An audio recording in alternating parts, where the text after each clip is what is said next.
Welcome to the Bilingual Montessori webinar series. Hello, I'm Amy with Bilingual Montessori. We are here to support you in building stronger bilingual programs. This series has been made possible through Erasmus Plus funding by the European Union. In this webinar, we have 3 school directors of Montessori schools in Europe who have tirelessly built successful bilingual programs in their schools. Each director will introduce themselves at the start of the video, along with the moderator, Mirka Vlčková, who is the founder and chief enthusiasm officer of the Montessori Institute of Prague. Then they will share their unique experiences, and through them you will learn different possibilities to navigate this very big challenge. And you will also see some common themes in their solutions, creative and practical. Each school is different, as there is no one-size-fits-all, because each school is dependent on the culture in which they are located. So let's listen in as they share their own bilingual program stories. And if you would like to share your own story, please send us an email at hello@bilingualmontessori.com. Thanks for watching. Welcome to the panel on pitfalls of building bilingual programs in elementary schools. And I'm so excited. We've planned this for a very long time. When these ladies introduce themselves, you, our dear listeners, will understand that it was not so easy for us to schedule this because these ladies are heads of schools. And as you know, heads of schools are really busy all the time. They don't ever have time to do extra things. So I first of all want to thank the 3 of you for coming here and spending this time with us, sharing your knowledge and expertise with our listeners. I will ask you to please go ahead and introduce yourselves, but before you do, I will also say my name is Mirka. I come from Montessori Institute Prague, and I am part of the building bilingual programs in Montessori elementary schools Erasmus project. So my role today is facilitation of this panel. Your role today is to share your amazing expertise and knowledge with our listeners. So if one of you would please take the honor and introduce yourself, and then we'll continue with the conversation. Thank you. So maybe Alexandra, do you want to go? Yes. Okay, thank you. Hi, thank you for inviting me. My name is Alexandra Stieger. I'm living in Vienna. I'm running a Montessori elementary school. The children are aged 6 to 12, 1st to 6th grade. And we have kind of the big group. So they are all in one classroom or in 2 rooms. And we have a lot of English, which I will share later. Thank you very much. Thank you. Okay, Hanka, please. Yeah. Hello, my name is Chramostová. I'm from Prague, from Czech Republic, the center of Europe, and I'm running a school. I'm running a school, not only elementary school, but also we have toddler community, kindergarten, and elementary school and adolescent program.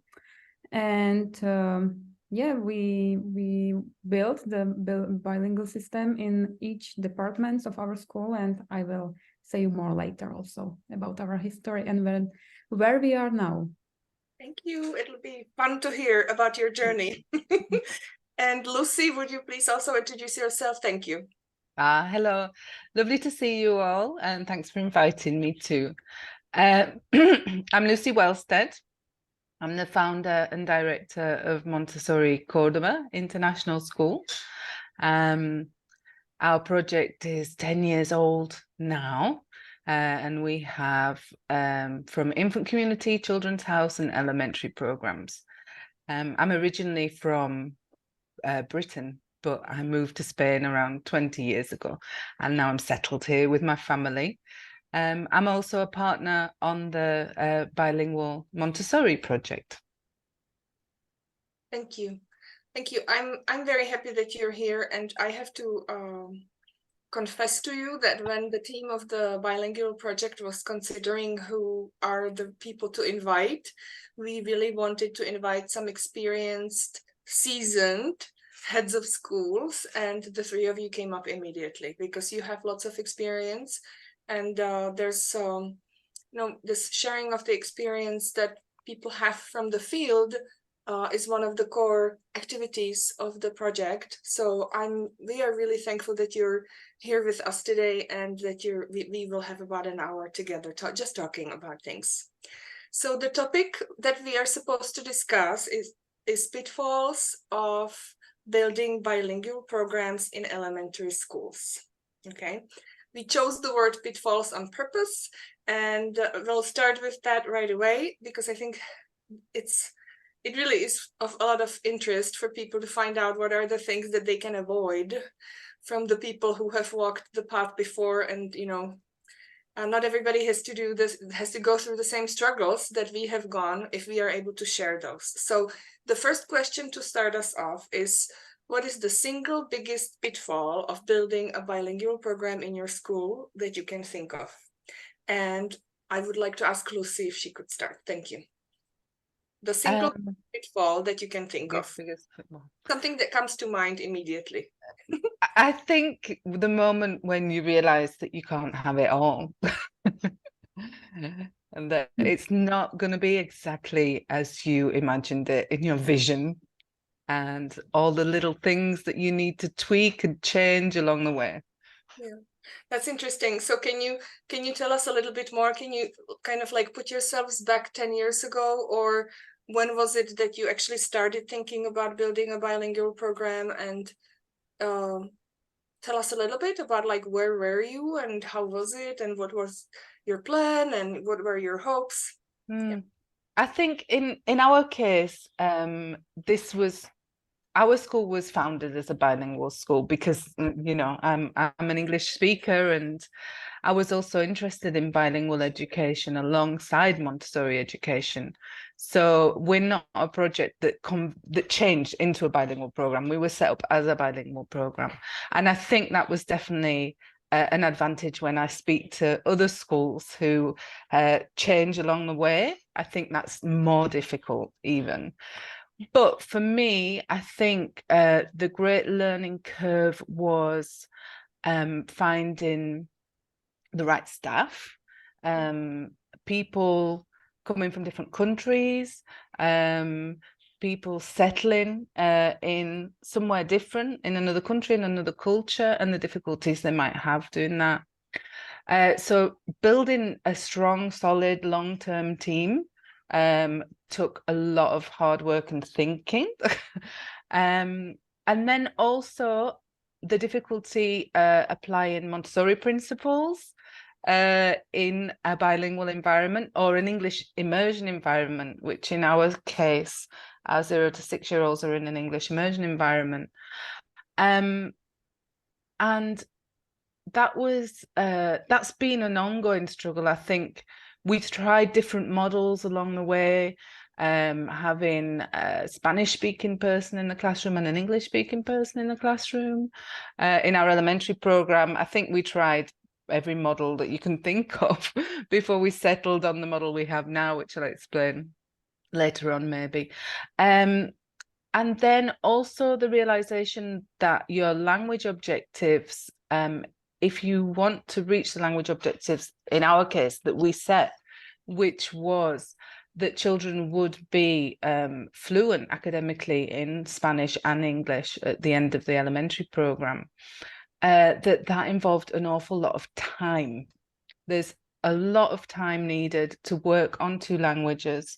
So other parts of the curriculum or the program, you have to weigh up what you're going to let go. In our case, for example, there came a moment where I realized that we had an enrichment program, and we just had to let that go, because the children needed more time in the Montessori environment, in the work cycle, because that's the way they could enjoy all the Montessori activities. Because we found when we had the enrichment program in the second work cycle in elementary, the children were doing the language work and the maths and the really important things, but they weren't enjoying things like making bread or having community meetings. There just wasn't time. So that was a pivotal moment for us when we decided to let go of the enrichment program and focus on the work cycles. Can you explain to people who are less experienced, what do you mean by an enrichment program, please? Okay. So an enrichment program is when children do classes, often teacher-led classes. So it's not Montessori. It's not done in the Montessori environment. For example, we had voice theatre, robotics, music, dance, and things like that, which are wonderful activities to do. And I really wish there was time to do everything. But the children also need time for free play in the garden, and they need to not feel rushed and pressured with everything they do. That's really important. So yeah, the enrichment program is that kind of activity. A lot of Montessori programs do that. Some call them extracurricular activities, maybe, is another way of describing them. Yeah, okay. Thank you.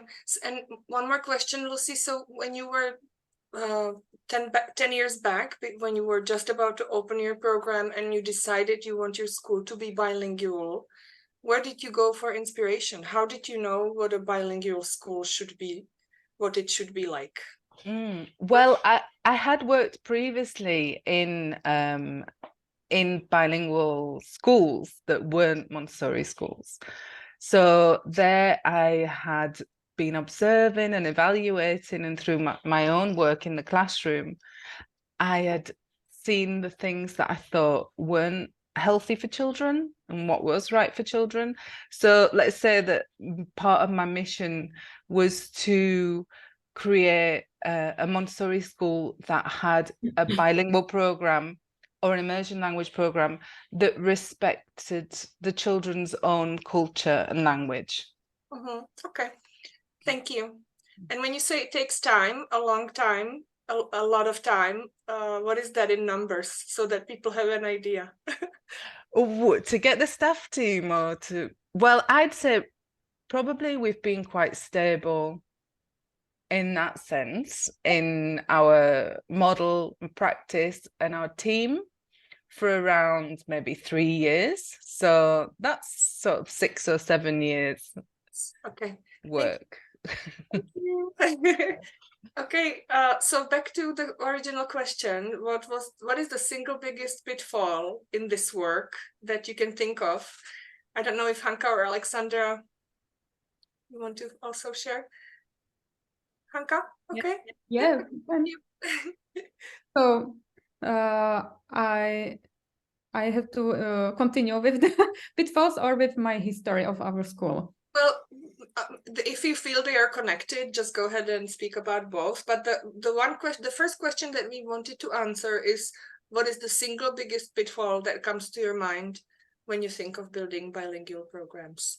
The biggest, I think that it's not only one biggest pitfalls, but it's everything connected. But it's about some areas. It's about the team. It's about the culture where you have the school. It's about the children and where are they from originally, and in general the culture of the school and how you want to implement the English and what is your first goal and what is really bilingual for you and for the team. And if you have the teachers that they are able to do it according to your goals. So the biggest is still about the people. You can have any dream that you would like to have for your school, but you need to have really right people on the right places. So our biggest pitfall was to have really good people, not good, but really professionals, and not only that they are able to speak in English. It was also our beginnings and our first steps, just some assistance with English, but they really need to also know how to learn English as a second language for our children, not only that they speak English. So it was the biggest pitfall, one of the biggest in the beginning, and still it is, because it's still what you need to have in your mind when you want to have another classroom or another another department or everything. So still it's about the people.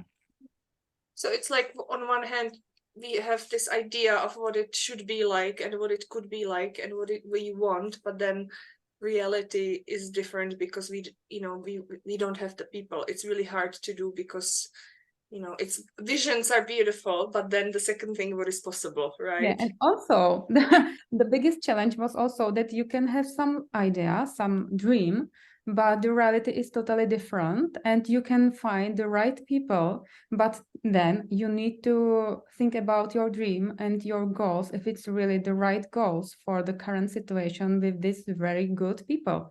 So it's still it must be flexible, and it must be any time be able to modify your goals according to your situations or the situations according to the new goals, because you have children and you have during the time some other situation. Yeah, so it must be maybe for the leader, it must be all the time in his mind that it must be really modified according to the situation and according to the real children in the school and the real team, because one is dream, but the second is reality. So it's a lot about adaptation and flexibility and being able to, okay. Thank you. Well, I see Alexandra is like really eager to say something as well. Yeah, I can really connect very well with all the things which are said till now. Yeah, so at the very beginning, we wanted to, so we also started like Lucy as a bilingual program 7 years ago. And we wanted to have, I think we never wanted to have 50-50 English, German, but our children need to speak a lot of English when they leave us after the 6th grade, because there are 2 places where most of our families continue the school with the children, and they both end in this international baccalaureate, which is mostly in English, and so they really have to speak English very well when they leave us after the 6th grade, because in the 7th grade in the new schools, biology, math, and all these subject areas, they are already taught in English. So we wanted to establish this school with really strong English influence.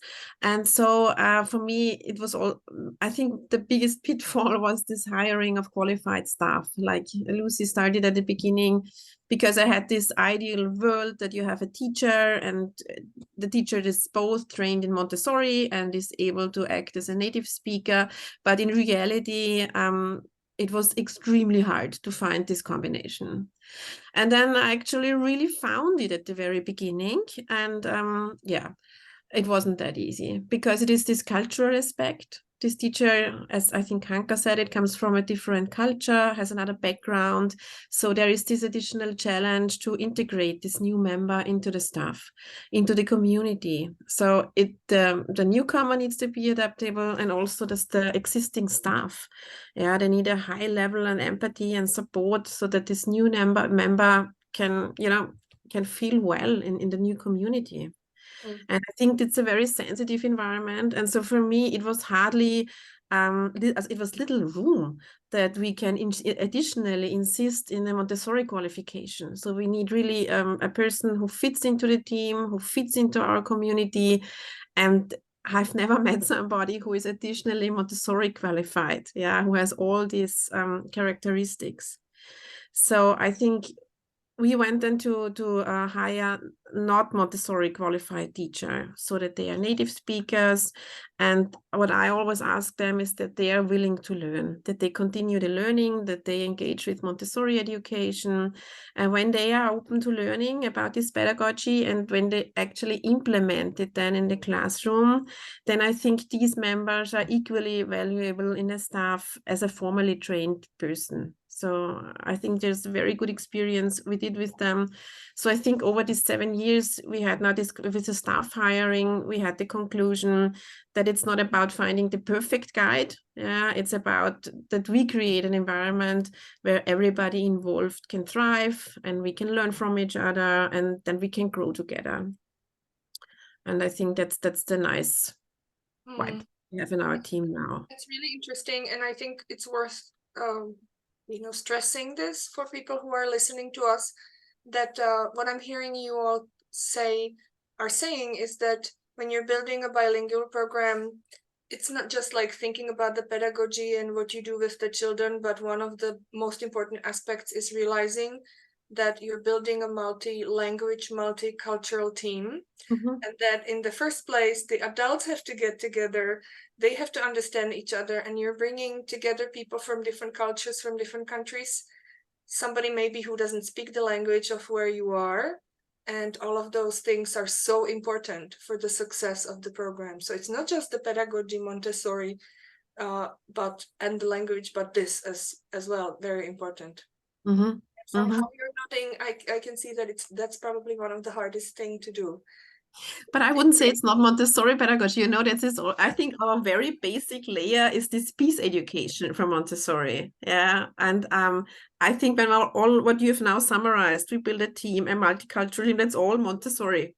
Yes. But it's not about doing a presentation with yes, frame. Exactly. Yeah. Yeah. That's what I'm But saying. Mirka, everything what I know now, I would like I would like to know several years ago because we started differently with different expectations and different thoughts how we could start and how we need to start, and it was totally different. But now I know how I need to continue. So what I would like to bring, for example, through these conversations, to bring to others and to other schools that, okay, you can be inspired by our mistakes or our really pitfalls during the last several years, because it was really hard. And in the beginning, it was that, okay, somebody with the English, as I said before, okay, English speaking assistants, it will be the great first position for some first steps with English in our kindergarten, because we originally are Czech school. In the beginning, we were really only Czech school without English. We was family centered and school. And then during the next years, we try to build the bilingual system until this time. So in the beginning, I think it was 2015, 14, I don't know, 15 maybe. It was the first steps with the English here, with the kindergarten children. And it was with assistants, and it didn't work. It works somehow with the bilingual children, and we already had some children with English here, but the first pitfalls or problems was that they didn't have any connection with the children, because the Czech children, they didn't understand them. So the relationship with the children, it's another big challenge. So let's make sure that people understand. So can you please describe the model so that people know when you say with the assistants, were they then native English speakers? Just give a little bit of background, and you're already starting to tell the stories. So just go ahead and tell the story of okay, I am slightly in. No, it's very nice. Yeah, so go ahead. Just you have to make sure that people understand what we are describing. So please, yeah. Okay, the situation was that we were Czech. We had the Czech kindergarten and toddlers and elementary, and we implement 2 English assistants, one of them in kindergarten and one of them to elementary, and they had to assist to main teachers in the morning cycles or afternoon cycles for some communicative English during the daily routine, daily conversations, and so on. But the children, they didn't understand at all. So the assistants need to be also not only assist to the teacher with some, I don't know, printing or something, but really assist in the classroom and be helpful for the children. But when the children don't understand the assistant, when they didn't understand, so they didn't have any opportunity to create the connection with the assistant, so they didn't want to go for help, they didn't want to contact them, so there wasn't any conversations between them. So the first goal, to have some opportunity that they are able to listen to English and understand and discuss with them, it wasn't, because they didn't speak to each other. And they had the connection with some of the children that they spoke English, but it wasn't enough for create the culture with English. And they were also not so happy, the assistants, the English assistant, because they didn't speak any Czech. And for the team, it was very hard because we suddenly had somebody with English that they don't understand Czech, and the team meetings and conversations and discussions, how to do it with this.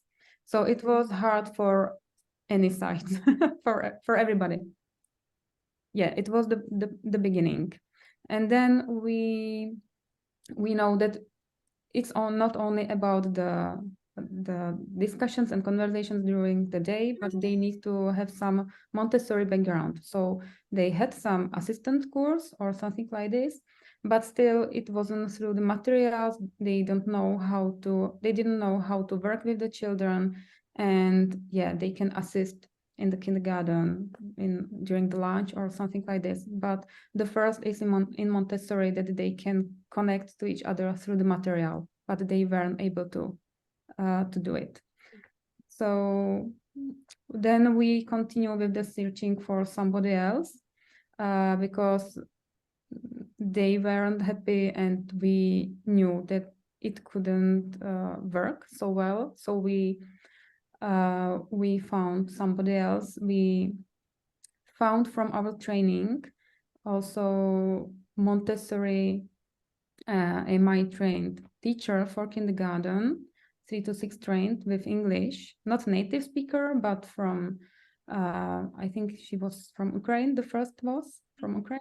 Mhm. And it was great also somehow, because she could imagine how it is difficult for the children to learn second language, or not native language, but the second language. So it was a little bit helpful. But another things what we found out, that we didn't have any materials for English as a second language, because it's a little bit different, because you have English materials for the from the albums for the language that you are and you have as a native language, but it's somehow different work when you need to learn it as a second language. So we had MI trained Montessori English speaking guide in kindergarten, but without any experience and knowledge how to do it. Mm. And it was another pitfall. Mm. Yeah, so during this time we collected these experiences. It was not only about to find the right people, but also to have a lot of materials and to discuss with the trainers how to do it in our culture and with our language, and how to create the environment for the second language in the classroom. And it was challenge for many years, and it was in kindergarten, and until now it's still also the topic for elementary. What is better, but because we also had several years also a not native, but English speaking teacher in toddlers community, and we create the school that we already have in elementary school, the children from bilingual toddlers and kindergarten. So then you can have better first position for the curriculum in elementary. It's better now, because now we have in elementary children that they are used to use the English as a second language in conversations. They are able to understand, but it took a long time and a lot of years that they are not scared, that they are really able to communicate somehow, at least to understand. And it's totally, it changed a lot the atmosphere in the school. So it's really essential that the children have a bilingual environment in the school the minute they come there, when they are in the infant community, what you're saying, right? When they are 15 months and they come there, they have an English speaking guide. Then it's a whole different game when they come to the elementary. than if it's a child, new child coming to the elementary or a new child coming to the primary with no previous experience like this. That's really interesting. And so can you describe, and then we'll ask about the stories, the other participants, what are the models in each of the age levels right now, just briefly, so that people, like, what are you doing at each of the levels? Yeah. In toddler community and kindergarten, in each classroom, we have Czech and English speaking guides. And at least they have assistant course, the English speaking guides. They are at least assistants. And our model is that they can be from abroad, but they need to understand at least somehow Czech, or they are originally Czech with perfect English, so they speak all the time in English, but they are able to help to the children because they are able to connect them with the language, and children ask them, for example, in Czech, but understand the English, that they have the answers. So bilingual now for us is that we are able to speak together in both languages. It's not only English that dominate in whole Andílek in our school, but they are able to be connected also with the Czech. And in elementary, because we are struggling also for with the exams for the high schools, after the elementary and adolescent program, or after elementary, because they would like to continue in to gymnasiums. So we need to still have very good Czech. So the English is not dominating because they are not able then to speak in both languages very well, not speak, but according to the academic skills to be successful in both languages. So it's according to the potential of each of children. So our dominate language is Czech, but with very high level of English, everyday English in both classrooms. And we have in both classrooms of elementary MI trained teacher, Czech and English, or English lectures without training, but with the Montessori background somehow. Yeah, and with assistant courses, with assistant certificates. Yeah, and we try to improve the children with their ESL English level and skills, and then to have Montessori presentations through the Montessori diploma course. Thank you very much. Thank you. Okay, so I don't know, Alexandra or Lucy, who wants to continue to tell the story? I'll continue. Okay. It was really interesting listening to Hanga's experience. And I thought what really came to my mind was, as an advice for new schools, that you can't avoid necessarily these pitfalls, because what they are is, it's a curve of development. You need time. The years need to pass. And one of the really good reasons, as Hanka pointed out, is that the profile of the children and their language skills is not the same when you're in year 1 or 2 of your program as when, the children have been there for many years. Our elementary program in the first year, our elementary program is 7 years old, I think. Yeah. It had to be completely different to the model we have now. So I remember we first started with an AMI trained Montessori guide, but the first thing we realized was that this person didn't know how to work with children whose first language wasn't English. So she was an English speaking guide. And that just didn't work because she wasn't able to adapt her presentations for these children. So then we moved to a model where we had a Spanish speaking guide and an English speaking guide, both trained in the classroom. And one of the guides did some of the subjects and one of the guides did the other subjects. So the cultural subjects were in Spanish, which was the great majority of the children's first language. Maths and art were in English, etc. What we found was that the children gravitated towards the Spanish speaking guide They had a closer bond with them. They didn't really like the areas that the English guide worked in. So we had children that weren't enjoying maths because it was being given in another language. And so we had to think again. And we did that for a few years. Then we tried a different model, but also similar with Spanish speaking. And the same thing happened again. The children always gravitate towards their native speakers. That's when we decided that really it had to be an immersion program. And we decided that all our guides, in our case, because we wanted a very high level of English at the end of elementary, and all the presentations the children do have to be in English. It's the school language, it's the classroom language. And that's especially in Cordoba, because it's not a very international environment. So the children don't have exposure to English outside school very much. This is the only place. And what we have now are assistants who are Spanish speaking, but have perfect English. So they use English all the time, except for when they're doing work on Spanish language or Spanish history and Spanish geography with the children. So that's the different stages we've been through.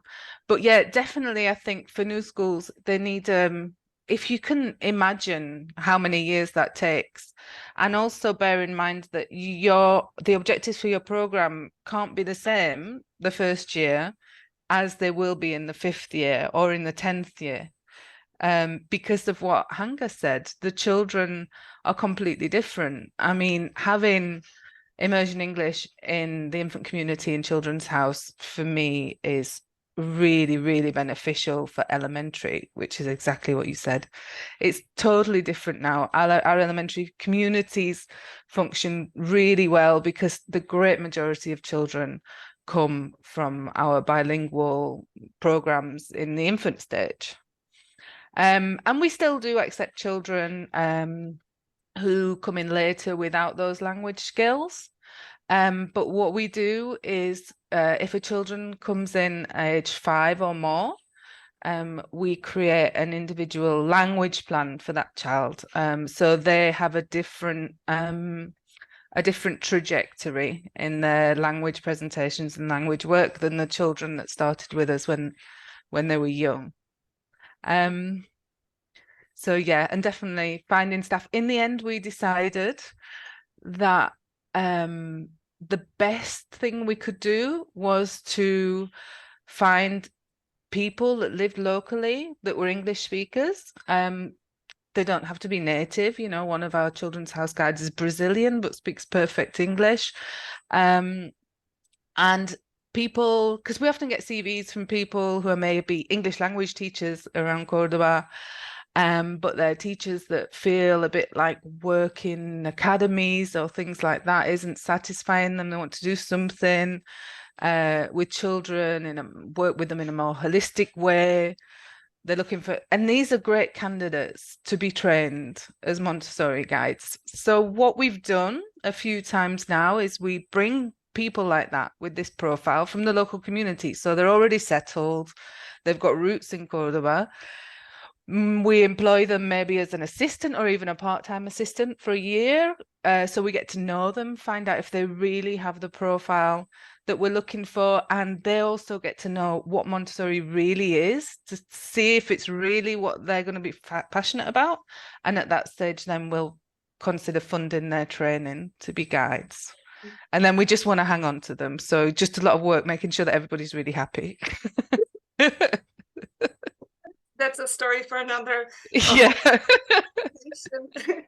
I'm also thinking parents, but maybe we can come back to the topic of parents. Thank you, Lucy, for sharing. I'm picking up some similarities, like patterns between what you're saying. I'm really interested what Alexandra is going to share to see if this trend continues. So, Alexandra, would you tell us your story as well, please? Yes, I'm a little bit in all these stories, a little bit of everything. So we began 7 years ago as a German-speaking institution. The English was very strong from the very start, but in Austria it's not possible to found an international school. So you have to have German as your main language, because these international schools with English as a main language, they have a different legal status, and you can't get it like that in Austria. So it's always the need as a small private school that you should start as a German-speaking institution from a legally point of view. And so from the very beginning, we had a very close operation with a primary nearby, which exists for 25 years and has a lot of families and really well settled and super guides there, but no English.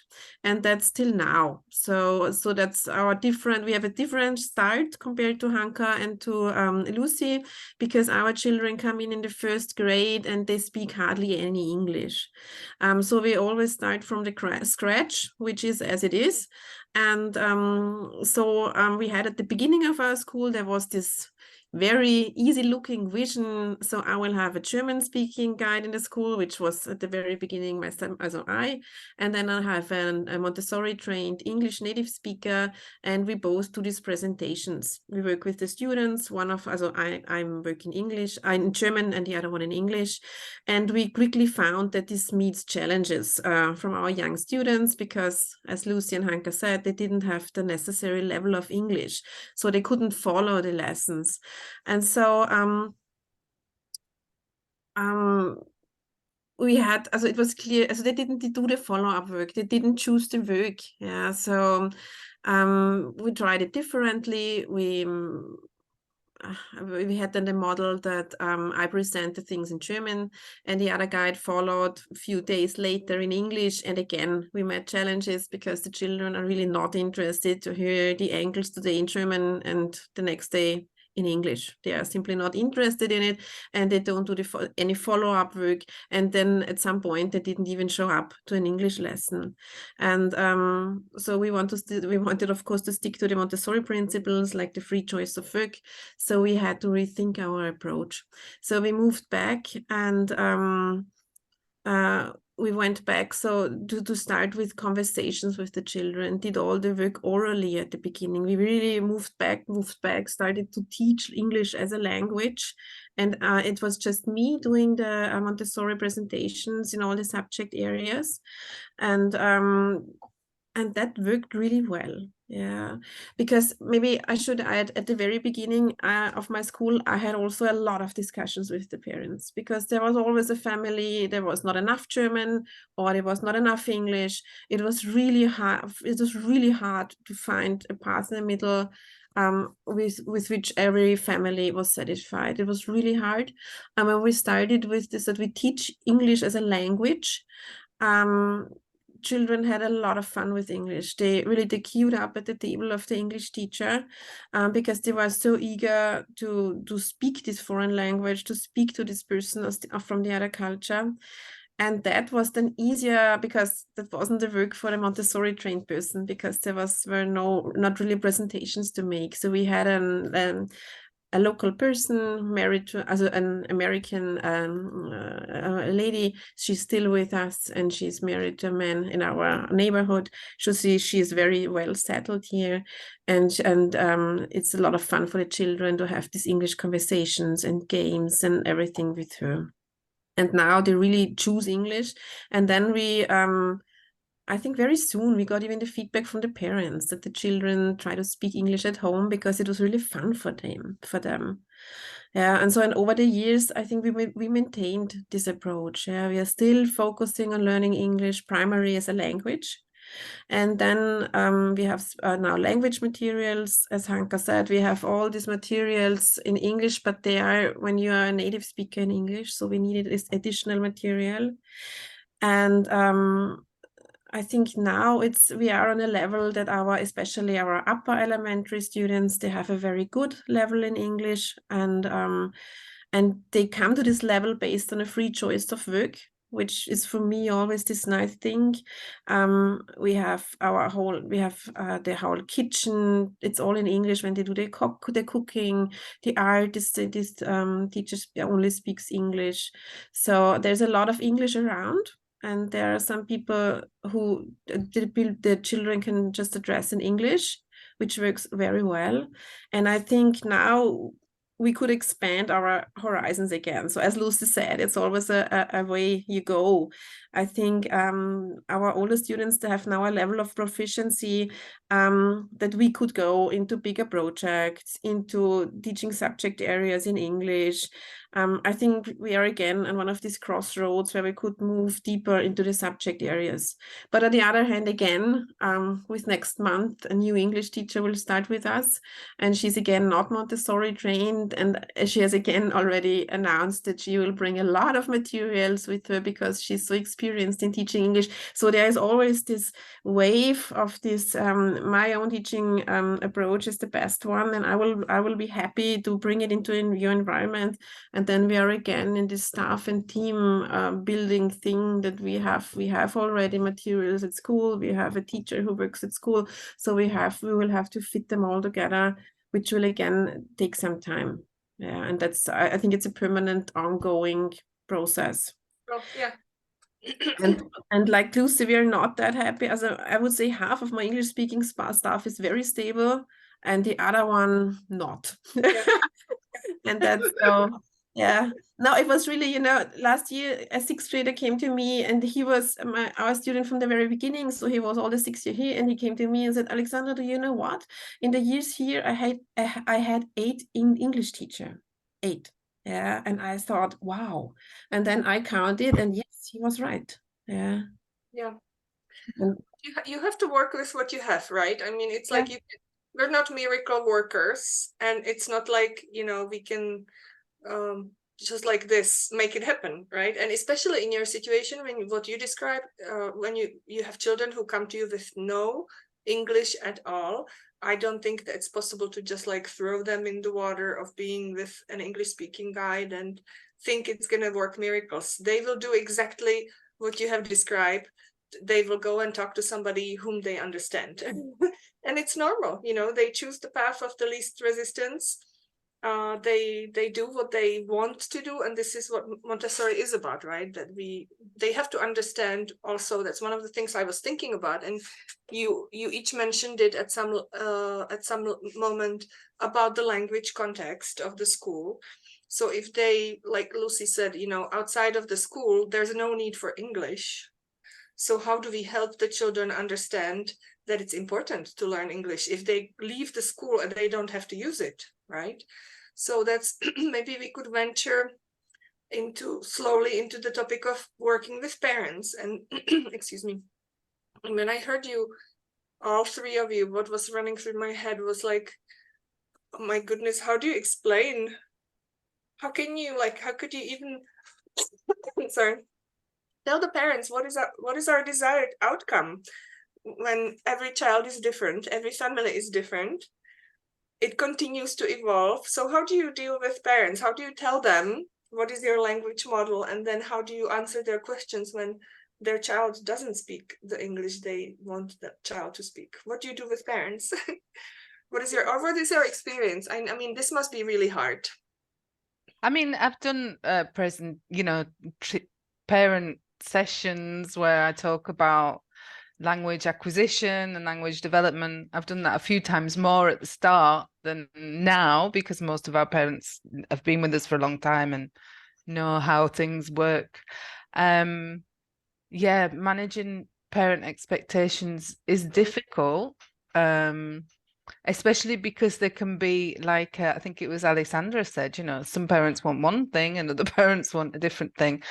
My advice is to feel confident about what your choice is as a school and communicate that to the parents. You can't adapt according to what parents demand because the demands are different.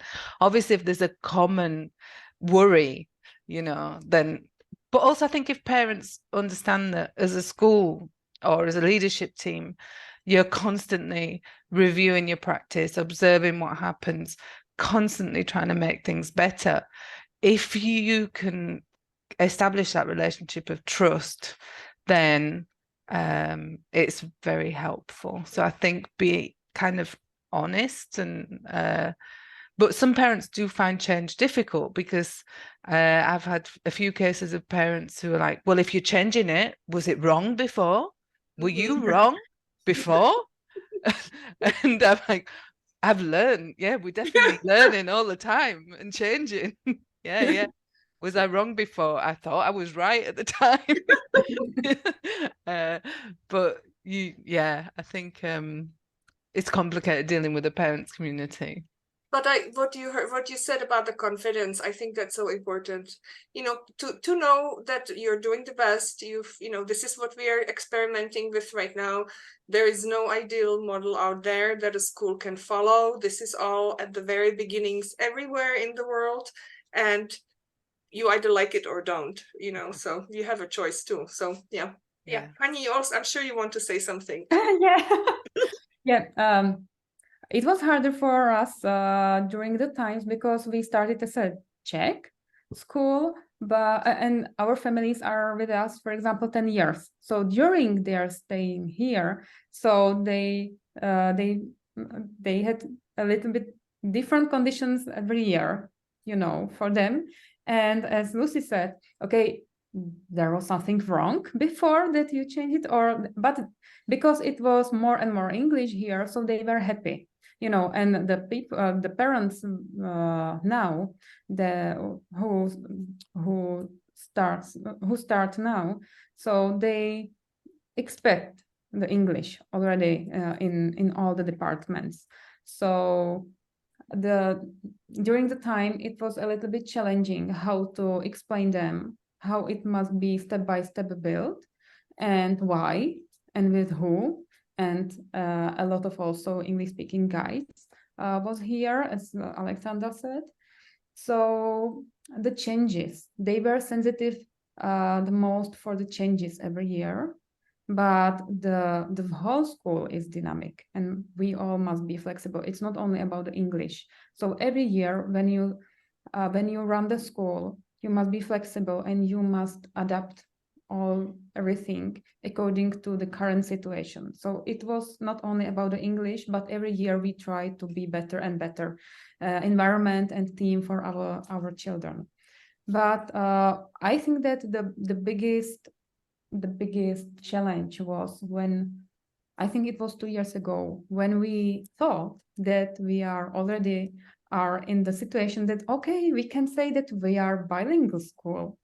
And we had some meeting with the parents, online meeting, and I had presentations and slides and the vision for the future with our adolescent program, and we are bilingual school, and we will have some international students and so on, And it was disaster, because until that time, everybody thought that, okay, we have the English and it's normal, and the children can communicate in English, and they were happy. But when I said we are bilingual, so their expectations totally, whoop. Okay, so if you are bilingual, why my son is not on this level as in, like my neighborhood, or I don't know. And they started to compare with other schools if we are so good. And because the biggest challenge when you say that you are bilingual, anybody can say something different what is bilingual for him.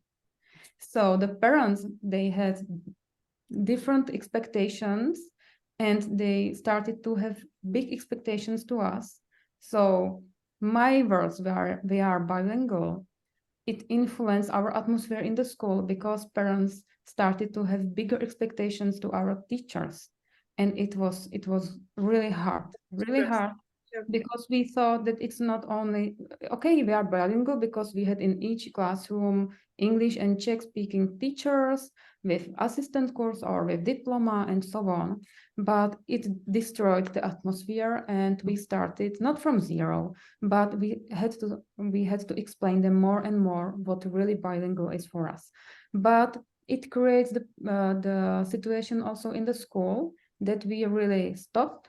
We started to have the meetings with all English-speaking teachers across the building, and our main methodologist started to create, okay, what it means for us to be not bilingual, but to have English and Czech in all departments in our building.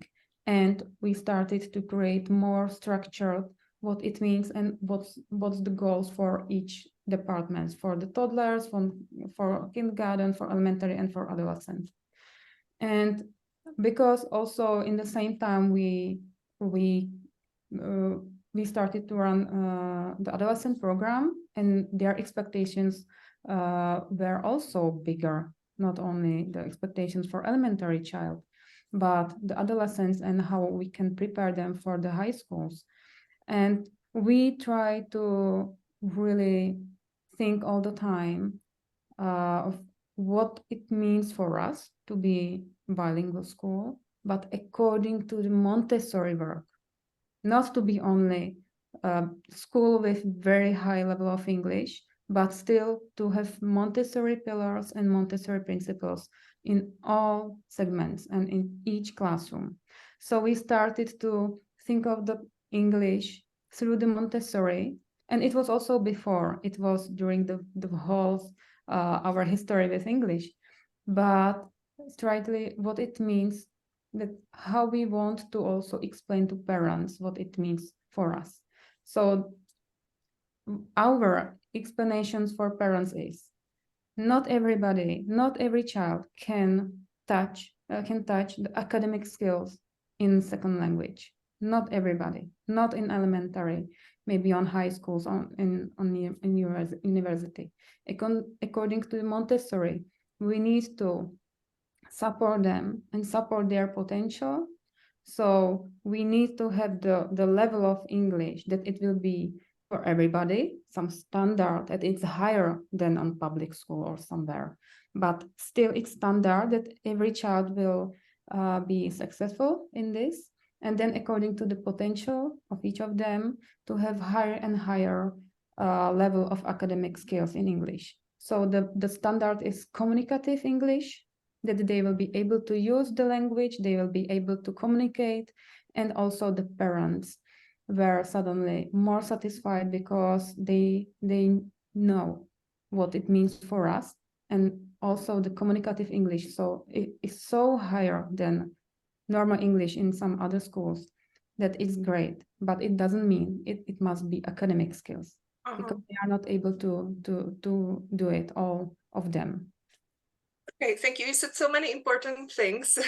Two things I want to take out of what you've just described, and that the first one is one of the most essential things is how we understand the word bilingual program as a school, and we have to communicate that with our community and then with the parents. But then what you said, like something that I think should be of a great inspiration to any school that's working on this, the project that you described, that you basically as a whole school, all of the levels, the whole staff, the administrators started working together on what is our vision, how we want to be Montessori, how we want to be bilingual, how we want to be bilingual on every level, and how can we collaborate as a school that we can do that. And I know that you actually appointed a person who was like the central person for English across the whole building, right? For the language across the whole building, and that she would help everybody collaborate. And it was like a major project for the whole team that everybody worked on. And I think this holistic, it's like everybody has to, it's not like the head of the school decides this is what it's going to be, and then people do it. It's we all work together on what we understand as bilingual, what we are comfortable with, what we can do now, and what we want to do in the future. And also then we can communicate to parents in a really good way because we all believe it. So I think this like whole school approach, I find really inspiring, and I would really encourage any school that if they're thinking about becoming bilingual, that they all work on it together, not just like one person, one classroom, one head of school, but the whole team. Yeah. Alexandra, do you also have some thoughts? Thank you, Hana. Oh yes, of course. I mean, I would say I would connect to your first question. What's the biggest pitfall in parents' conversations? And for me, it was at the very beginning that I didn't have my goals clear or our goals clear, and that was the moment I think where I got stuck in these conversations that it's not enough German or not enough English. Yeah, because when I know or when we know what's the goal of our school in terms of English, for example, then I can represent it in front of the parents. But we, first of all, as a school leader and also my team, we really have to have it clear. Yeah, where is our path? Where do we want to end up? And the moment I had this vision clearer, it was much easier to communicate it to the parents. And then we had this model, which didn't really work at the very beginning with this second English speaking guide. And when we then moved back and changed to this teaching English, then I really had to communicate this to the parents. And I did it in parents' evenings, and I did it that I framed it as our observations with what we are not happy with, what we want to change, and what's the plan, and where do we want to go to. And then I think you can just sell it with, and now you're happy to do this journey with us, because otherwise, I mean, we have to collect the experience, and I think you have to communicate this open as a school leader, because parents can see we think about it, we discuss it. Yeah, we are open for their arguments, but you also have to be very firm and stay on your way, because there is a lot of opinion from the left and the right side from the parents who have seen something, experienced something, think about something. They are all welcome to share it with me. And in the end, we will make the decision what's going to happen in the classrooms. And I think that's still until now, before I go, it's still this day, before I go into a parents' evening and I want to speak about the language model in our classroom, I have to have it very clear what's happening, where are we go, also what do we want to change, or what's working well also, yeah, and then share it with the parents and give them a clear goal where we want to head to. Yeah. And I think then they can take it. Yeah. It's so exciting. Yes, no, go ahead. No, just a small thing, what I never dared to do it, what Hanka did, I never dared to add that we are a bilingual school.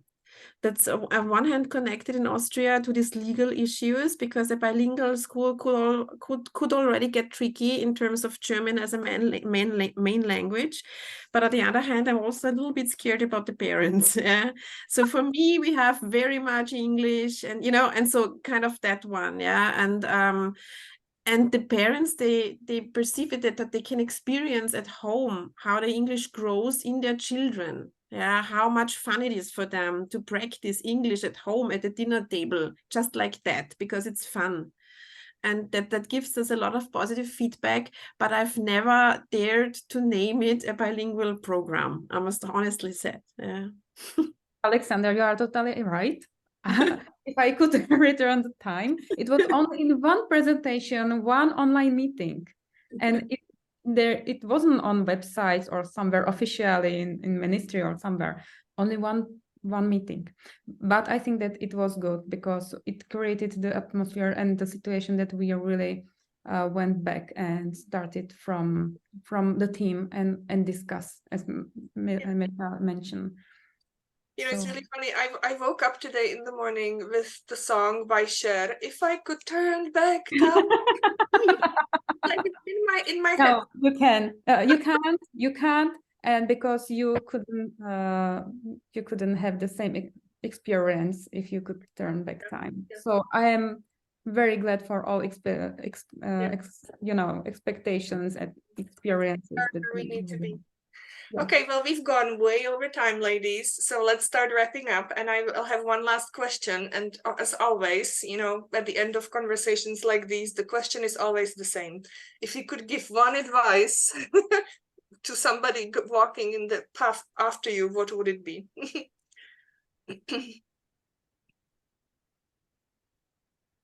So Hanka looks like she knows already. No? Yeah? I have in my mind something that it will not be according to the leader goals or something like this, but what Alexandra said previous minutes ago. So the main goal must be that the children will be happy with English, and they will not be scared, and they will enjoy the English or second language at all. It cannot be only English. So that's my goal all the time now, that we will create the atmosphere that it's not something scary, it's something helpful, and that they can enjoy it, because it's not our experience from our childhood. It was something because it was totally different time. So that Focus on children will love it. take that as a guiding light to what works and what doesn't. Yeah, with lightness, really. Thank you. Okay, Alexandra.